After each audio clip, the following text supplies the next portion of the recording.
Well,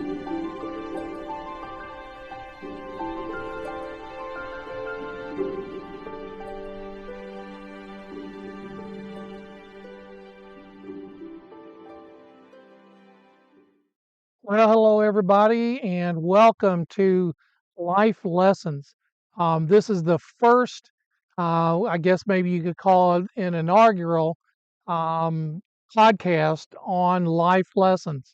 Used to be called Lifeline Family Care, and I've changed the name of it to reflect, I think, what really it's about, and that is about learning from the lessons of life. You and I know that uh, life has its ups and downs, ins and outs, and corkscrews, just kind of like a roller coaster. Sometimes we'll be going along easy and smooth and wonderful, and things are fine and great, and then all of a sudden, bam, life hits, and life happens, and all kinds of stuff begins to take place, and our world really gets turned upside down and inside out, doesn't it? If you haven't experienced that, hang on, you will. Just live life long enough, and you will. So today, I wanted to, in this first podcast of life lessons, I wanted to give you a personal experience that happened a year ago, a little over a year ago now, that turned our world upside down and inside out. And some of the lessons that we've learned from that, or that I have learned from that, my wife has learned from that. And I'll give you a little hint. It involves our motorcycle. Okay, many of you know that I love to ride a motorcycle. We have a Harley trike, and we have been all over the place with that. Every spring summer, we take an over the road trip with that motorcycle. We have been to the Grand Canyon. We've been to Four Corners. We've been to Yellowstone a couple of times. We've been to Estes Park, Colorado. We've been as far west as I believe it was Oregon, as far as west as we got. So we've been all over the place. Well, I love going west. I absolutely love going west. I love the mountains. Uh, I just love them. Well, my wife has been after me for a long time to go east. I've never wanted to go east. Didn't never planned on going east. The east never really held anything for me. A lot of people, encourage me. You ought to go east and find out what's out. And I just never had any real inkling to do that. Well, the summer of 2022, um, we had decided to go east, and there were some places that my wife wanted to visit, and so I figured, now I'm the kind of person that when I start planning a vacation, I start like a year in advance planning on that vacation. I don't know if any of you are like that, but I'm like that. I get out the map, and I start researching on Google and finding out neat places to go. That's just the way I approach things. So we began to think about where we wanted to go. My wife already had in mind two places in particular that she wanted to go. And I figured, well, if I'm going to go east, I'm gonna try to get the most out of it. So I really became interested in the Appalachian Mountains, particularly the old mining towns. I don't know if any of you have ever been into any of those, but they just held a fascination for me. Those brave men who went down deep in the earth, dug out the coal, and provided for all kinds of. I mean, it just that intrigued me. And so the Appalachian people actually. So I started getting on YouTube, and I started looking up Appalachia, and I started kind of getting excited about going there. Um, and so we decided that we were going to just take a trip east, and I want to show you a map of where we went, and I'm doing all of this to make a strong point. So let me switch over there, I'll show you this map now. So we're on a trike, um, and if you've ever been on a motorcycle trip or on a motorcycle, you've got to pack for all kinds of weather, right? So, man, everything's going into this. Our plans are being made. Notice that our plans are being made. Reminds me of a movie. Actually, it was a like a series it's on some years ago. I think back in the 70s, 80s, called Centennial. And if any of you have ever seen that show, it's about the founding of a town in the Rockies in Colorado called Centennial, and it goes all the way back to the fur trapping days and all the characters that were a part of that. Well, there's a line in that movie that in that series that I have never yet forgotten all these years, and it applies here. The line is, "Man plans and God laughs." Man plans and God laughs. Well, think about that for a minute. Man plans and God laughs. I'm planning on going east. This is back in June of 2022. I'm planning on going east. Man, I've got the map out. I've drawn out our itinerary, where we need to be. And when my wife and I travel on a motorcycle, we get up, we get out at 8 o'clock in the morning, and we're off the road. Try to get off the road by 5 or 6 in the evening. Excuse me. So I've got it all mapped out, man. It's great. It's wonderful. My wife is in charge of taking pictures, and on that particular trip, I had decided to do some videoing along the road. So off we go. It's a beautiful day. There was a lot of anticipation. We were just I finally got on board with going east, and so we were gonna visit our son in Nashville, and then we were gonna go down to Florida, and then over. And so I'll map out for you here. I'll start this map, and so we start out at home. Now I'm telling you this for a reason, okay? There's a point to my story here. So it's a beautiful day. We're starting to head east, and the first stop that we come to is in Nashville. Now, our youngest son lives in Nashville. He's a music engineer, and he works at a recording studio and has his own business and all that kind of stuff. And so we decided we were going to spend the night there, go out and have a nice dinner with him, all according to plan. And then the next morning it was Sunday, we are gonna get up, go to church with him, and then head out on the road and head toward Florida. So we did that. So we left Nashville on a beautiful Sunday. It was a little hot, a little steamy, but not bad. And so we started heading due south. And I got to tell you, the farther south we went, the hotter and steamier it got. So here we are, and we're going through Alabama, and and it's beautiful, and we get down to Panama City, Florida. Now, why Panama City, Florida? That's where one of my older brothers live, him and his wife. And we hadn't visited them in a long, long time, so we wanted to go down there and visit with them. Ended up, spending the night, and went out to eat with them and spent the day with them, and then we were going to head out then the next morning. So we did that again, all according to plan. Man plans, God laughs. So we then we spent the night there, and then we started headed farther east. Now, one of the cities that my wife wanted to visit was Savannah, Georgia.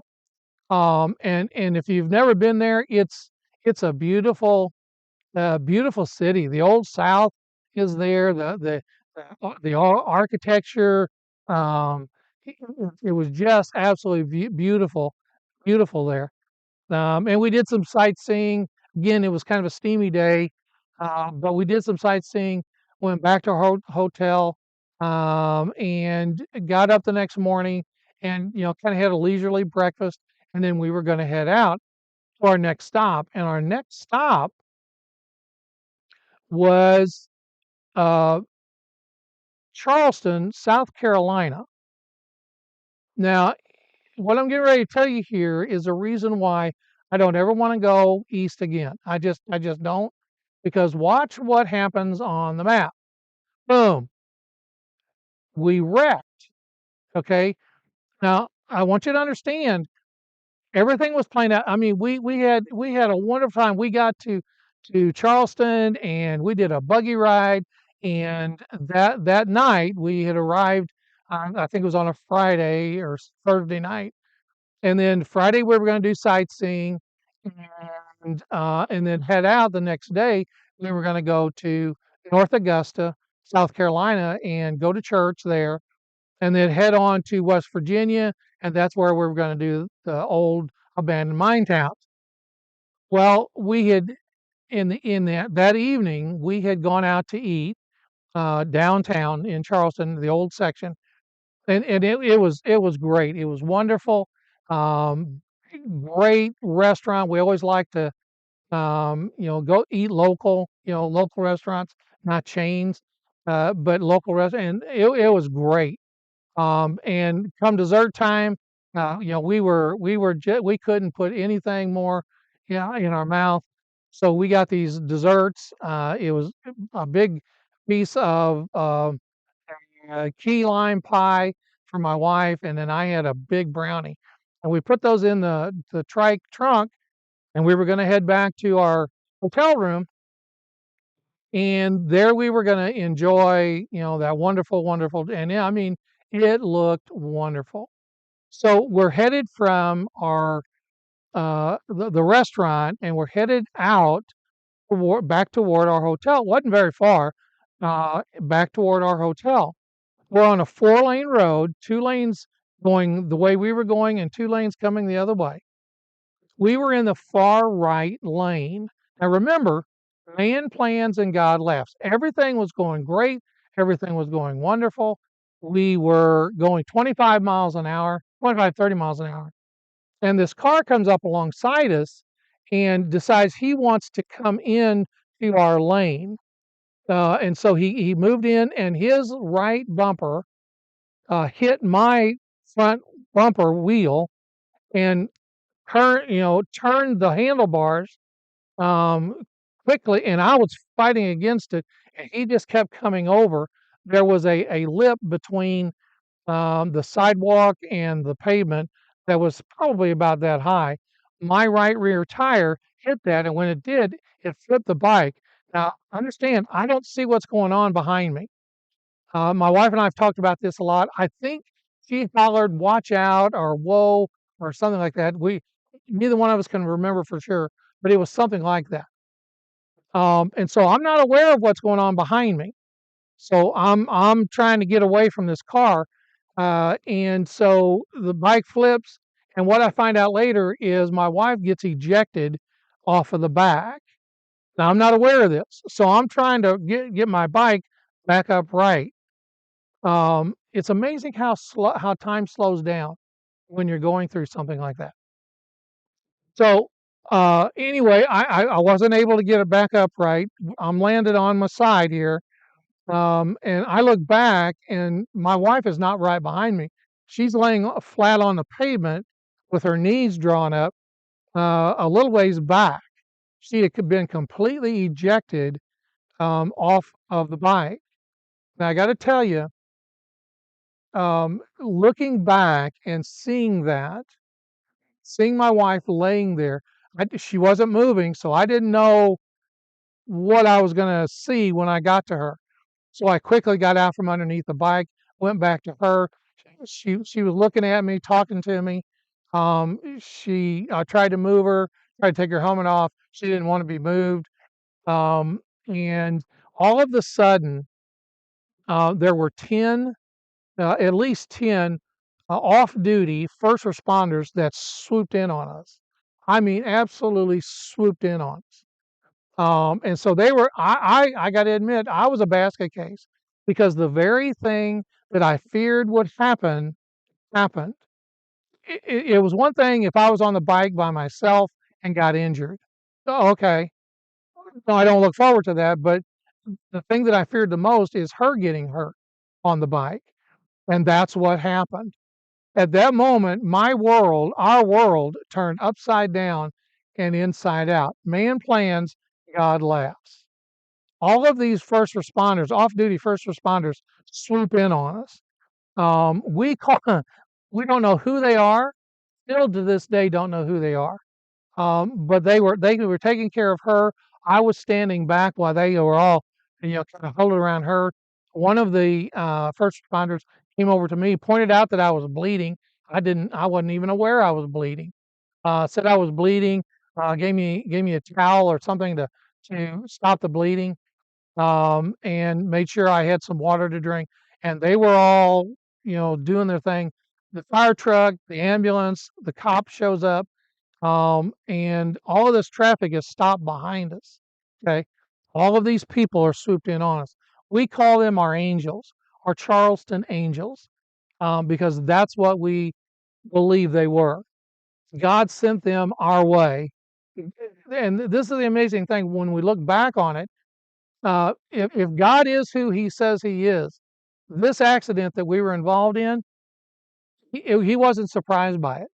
In fact, we believe that he had all of those first responders right there, right there. I mean, they were right there, uh, and came and started taking care of us medically until the ambulance got there, and we went to the hospital. I was hospitalized overnight. My wife, she had more severe injuries. She had a road rash from her wrist clear up to her elbow. I mean, it was bad. Some road rash on her leg, and we were both wearing helmets. By the way, we have become.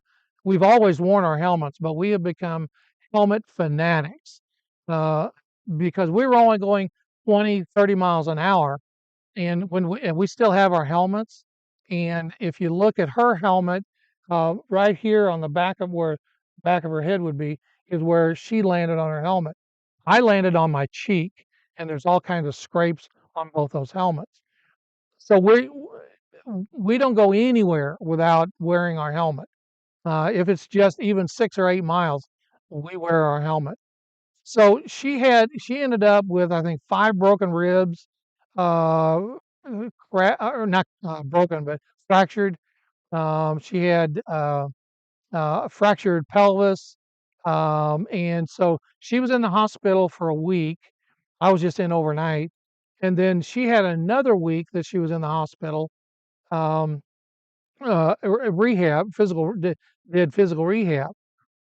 The bike was totaled, so here I am. I'm trying to figure out. Remember now, man, plans God laughs.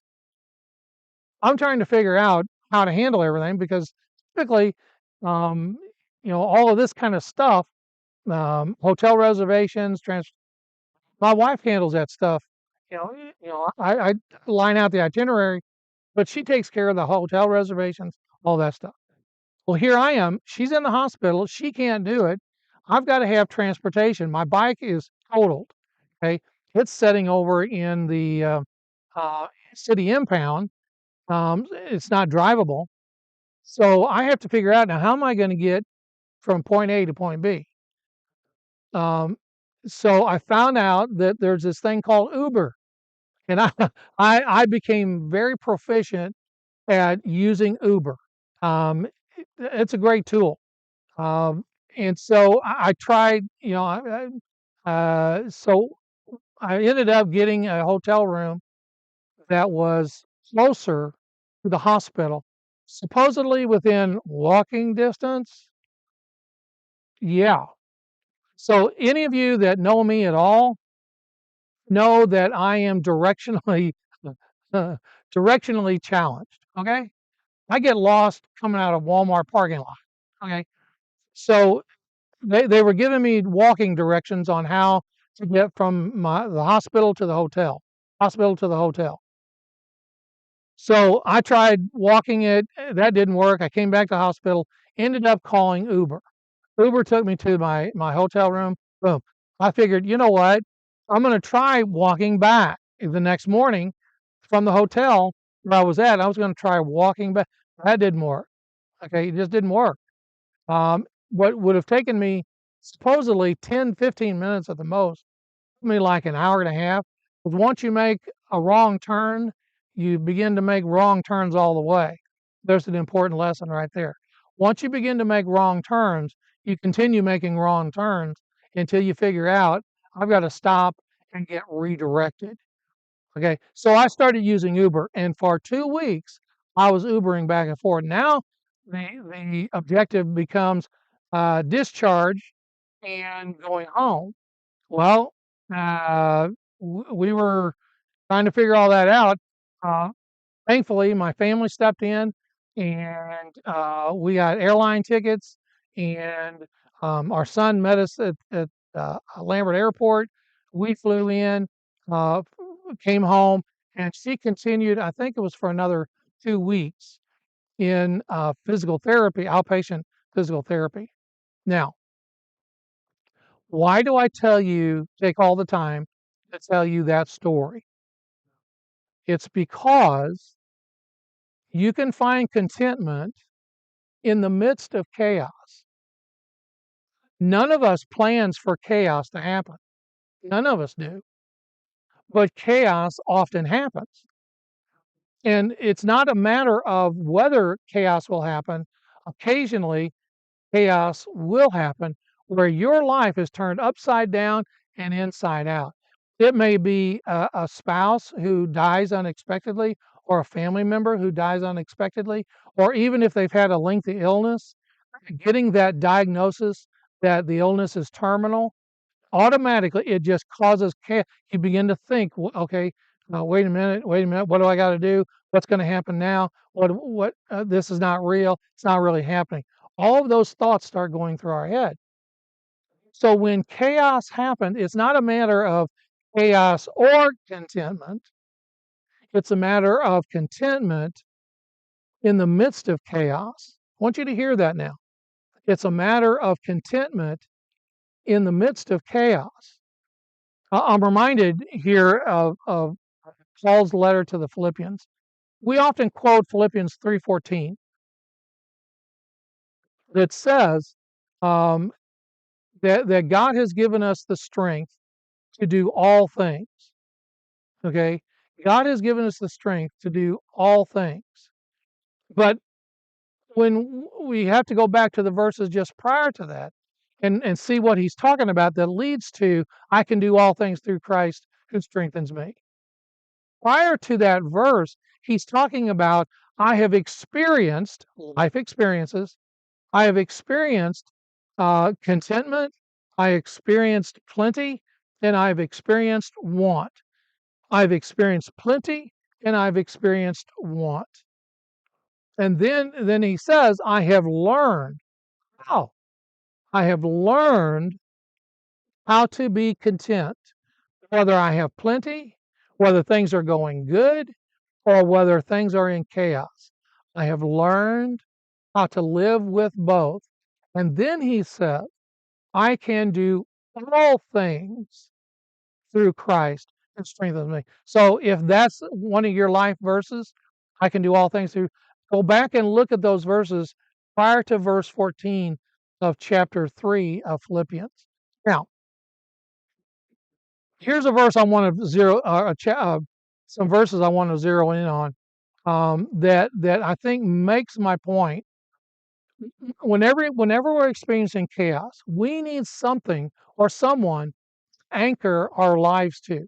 Everything is just upside down. I mean, our world has been turned upside down. It's all topsy turvy. It it just it makes no sense to us. Okay, so we need something or someone. You'll have to excuse me. I'm sure you can hear the back noise. I'm sitting on my deck outside. Such a beautiful day out here. I just wanted to do this outside. So you'll occasionally hear cars passing by and birds and all kinds of stuff. Anyway, we need something to hang on, someone to hang on to in the midst of our chaos. Okay, when our world is falling apart, what do we do? Well, look at Psalm 46, and I'm not going to read all of it. I just want to point it out to you, and you can go back and read it later on. But notice what verse 1 says. God is our refuge and strength. Remember, I can do all things through Christ who strengthens me. God is our refuge and strength, our ever present help when, when in trouble. In trouble.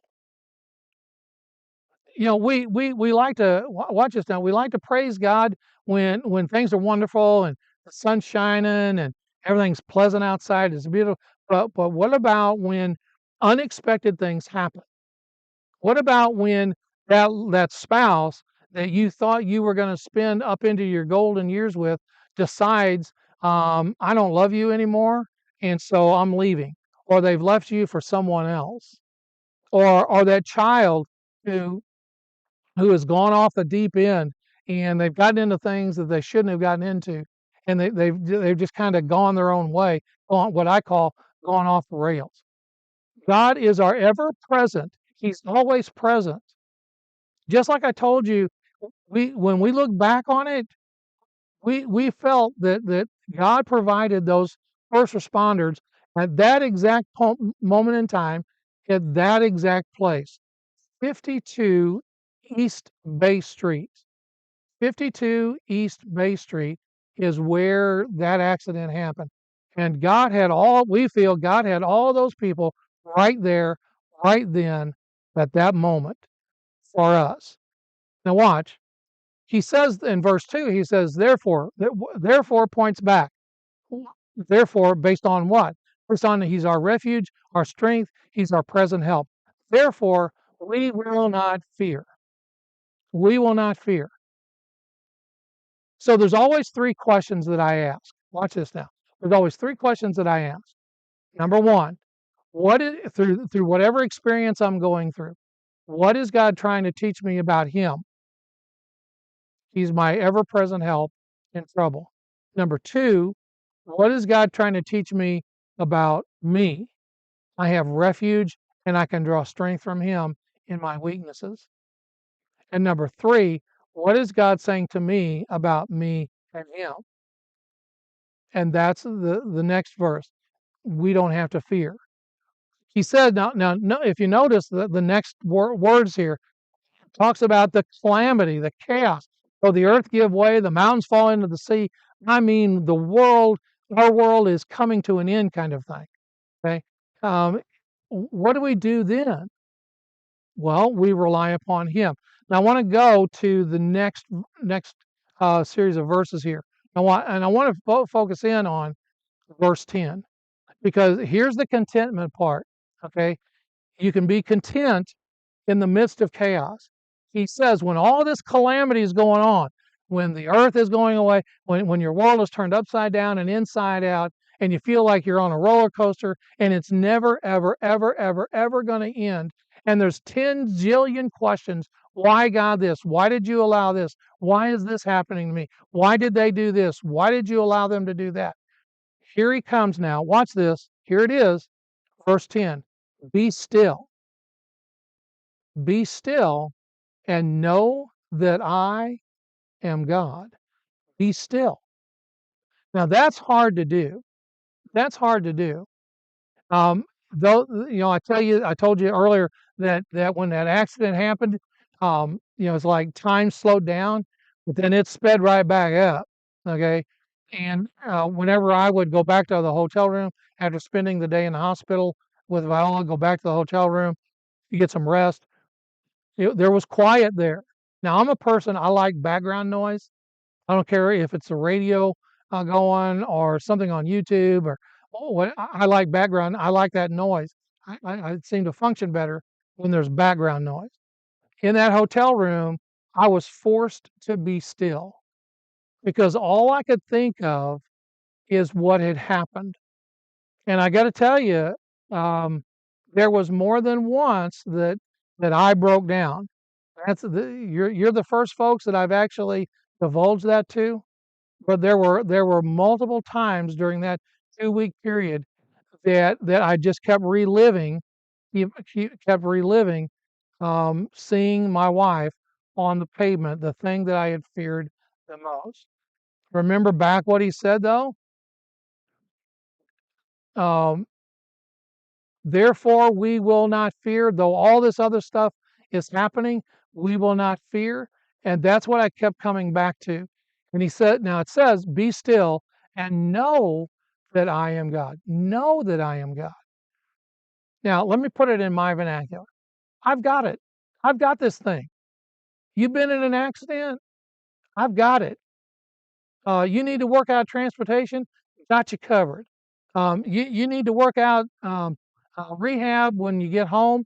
I've got you. I got you covered. You need to work out transportation back and forth from the hospital to your hotel room? I got you covered. See that? I've got you covered. That's what that means. Be still and know that I am God. I will be exalted. I'm bigger, I'm better, I'm stronger than any chaos that you could ever face. Get that? I'm bigger, I'm better, I'm stronger than anything that you could face. Now, I got to tell you, I'm human just like anybody else, and I struggled. I struggled during that 2 weeks, and then when we got home, it was. I mean, we were just overwhelmed with the response from our church family, from neighbors, from friends. We were just absolutely overwhelmed. And see, that's what I'm saying. God's saying, I will be exalted among the nations. I will be exalted in the earth. I got you covered. I got you covered. You need your grass cut while you're gone. I got you covered. You need meals for when you get back. I got you covered. I'm going to use these people in your life that will come and meet your needs. See that? It really, when you think about it, there's nothing really complicated about it. Nothing complicated about it at all. So I want you to see. I want you to see how God can use those situations to bring us to a life lesson. And here's my life lesson that I take away from that experience. God's got us covered. God's got us covered. He's got us covered.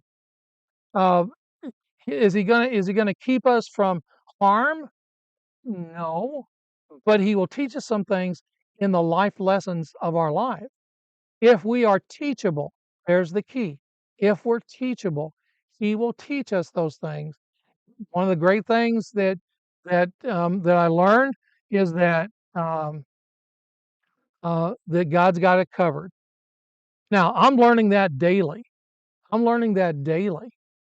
That's not just from a year ago, June 17th, 2022. It's not a date that will live in infamy, but it's a date that will live with us for a long, long, long time to come. And I believe now, looking back on it, I believe now that what my wife and I went through during those 2 weeks in Charleston, South Carolina, those angels responders, first responders that came to our aid, police officer, the hospital staff, God put those people in our lives to teach us the lesson. I've got you covered. I got you covered. Don't worry about it. I'm big enough. I'm strong enough. I've got you covered. Now, I want to close out by this podcast today by playing something for you here at the end. And I want you to listen to it all the way through. Some of you may be familiar with this, some of you may not, and that's okay. But I want you to listen to it very closely, and then we'll close out. I'll see you right back here next week for life lessons. God bless you.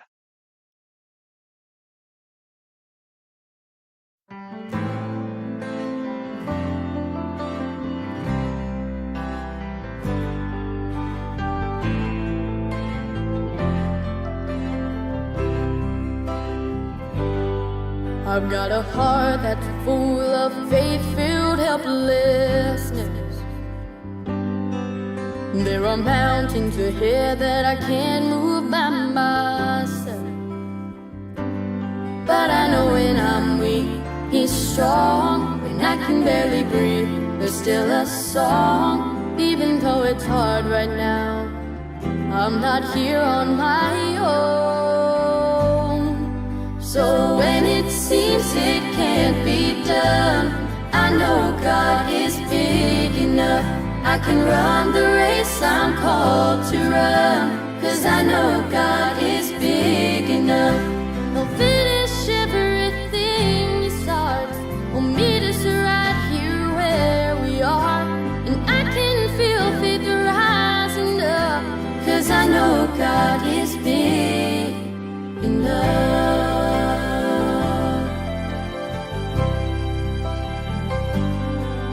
There are days when the shadows of doubt make me feel small. I declare that I don't stand in my strength at all, 'cause I won't live a day you didn't plan. Every single moment is in your hands. Even if the whole world shakes, you're the rock on which I stand. So when it seems it can't be done, I know God is big enough. I can run the race I'm called to run, 'cause I know God is big enough. He'll finish everything He starts. He'll meet us right here where we are, and I can feel faith rising up, 'cause I know God is big enough.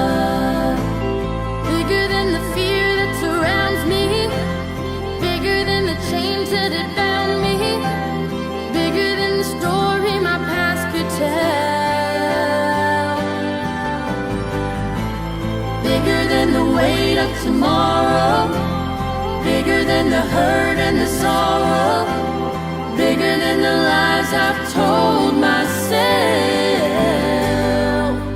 So when it seems it can't be done, I know God is big enough. I can run the race I'm called to run, 'cause I know God is big enough. He'll finish everything He starts. He'll meet us right here where we are, and I can feel faith rising up. So when it seems it can't be done, I know God is big enough. I can run the race I'm called to run, 'cause I know God is big enough. He'll finish everything He starts. He'll meet us right here where we are, and I can feel faith rising up, 'cause I know God is big enough. Yeah, I know God is big enough.